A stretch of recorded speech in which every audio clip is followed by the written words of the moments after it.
Ma io devo dare solo due parole, cioè l'assemblea oggi è stata veramente determinante che questa vaina è veramente non scramata a una responsabilità generazionale.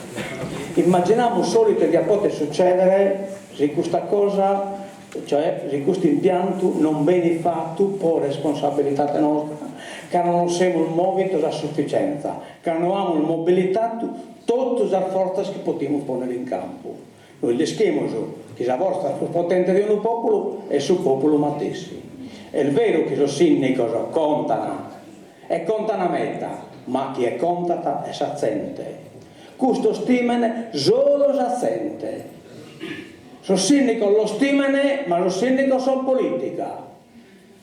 Chi timena vero sono saziente. Se noi in Roma, invece di che porre il sindaco, che io devo parlare che ne va a tricolore proprio per questo motivo, che puniamo su i tennisti 1500 persone, 1000 persone da chi ha fatto lo pastore in Bruxelles, tanto si preoccupano a vero.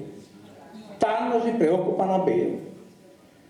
Questa è una scommessa che non possiamo perdere. È vero, siamo stati commentati, per esempio, soldo di colonia energetica, poi siamo colonia di smaltimento, poi siamo colonia militare, ma un'inne respondica coloniale a chi samano del suo colonialismo. E chi è che sta esercitando questo colonialismo in Sardegna? Le sta esercitando lo Stato italiano. Cioè ne dobbiamo essere consapevoli. Basta una controparte, ma due interessi che non sono conciliabili e tanto difendiamo gli interessi nostri. Gli ingegneri non hanno spiegato benissimo di che si tratta.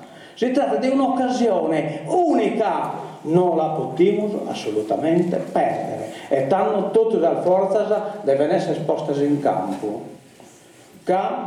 Questa è una lotta da manare da innanzi unita, mi fermo a questo.